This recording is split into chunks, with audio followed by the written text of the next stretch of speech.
বন্ধুগণ, ঘরের বউ আর দেশের সরকার এদের মধ্যে কোনো ফারাক নাই, দুটোই এক। দুটোই আমরা চয়েস করে নিয়ে আসি, কিন্তু চয়েস করার পরে কেউ আমাদের কথা শুনে না, না ঘরের বউ না দেশের সরকার। আরো মজার বিষয়, 5 বছর পর পর দেশের সরকার চেঞ্জ করার অপশন আছে। আরে চেঞ্জ করার কোনো অপশন নাই, তাই আমার আকুল রিকোয়েস্ট, ঘরের বউ চেঞ্জ করার একটা অপশন দেওয়া হোক। এরা নালে মাথায় উঠে বইতেছে, দিন দিন মাথার উপর উঠে নাচে। হ্যাঁ, এটাই বাস্তব, বাস্তব।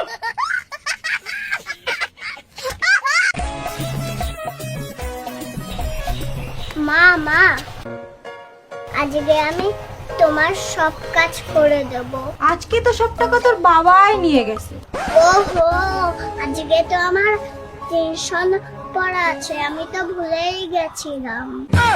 ধুস, টাকা নেওয়ার বুদ্ধিটা কাজে দিল না রে।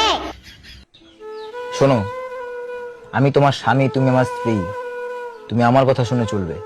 আমি কিন্তু তোমার কথা শুনে চলবো না, তোমার কথা আমি উঠবো না, তোমার কথা আমি বসবো না।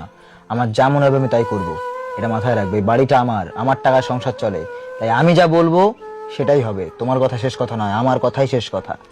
আচ্ছা বাবা, মাথা গরম করছো কেন? মাথা গরম করার মতো তো কিছু হয়নি, তোমার কথাই শুনবো। যাও, আগে বাসন তাহলে মাজো, তারপরে তুমি জামা কাপড়টা কেচো, তোমার কথাই হবে, যাও। হ্যাঁ, মাথা থাকে জানো। আচ্ছা, আমি যদি হারিয়ে যাই তুমি কি অন্য কাউকে ভালোবাসবে? কোনোদিনই না। আমি জানতাম। একই ভুল কি আর আমি বারবার করি? মামা, রুটিতে এরকম মলমের গন্ধ বেরোচ্ছে কেন? রুটি পুড়ে গেছিল তো, তাই মলম লাগিয়ে দিয়েছি।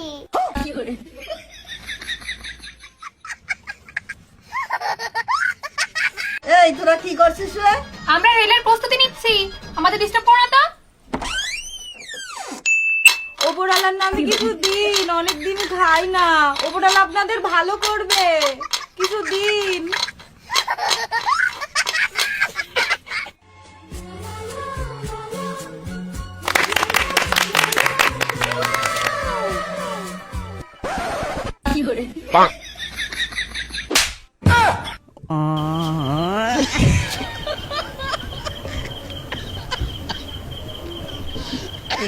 হানি ভাই, আমাকে একটু জল এনে দে না। জলের সাথে একটু কাঁচা আম মাখিয়ে নিয়ে আসি, হ্যাঁ হ্যাঁ, আন আন আন। তার সাথে একটু ফুচকা নিয়ে আসি, হ্যাঁ হ্যাঁ, আন না।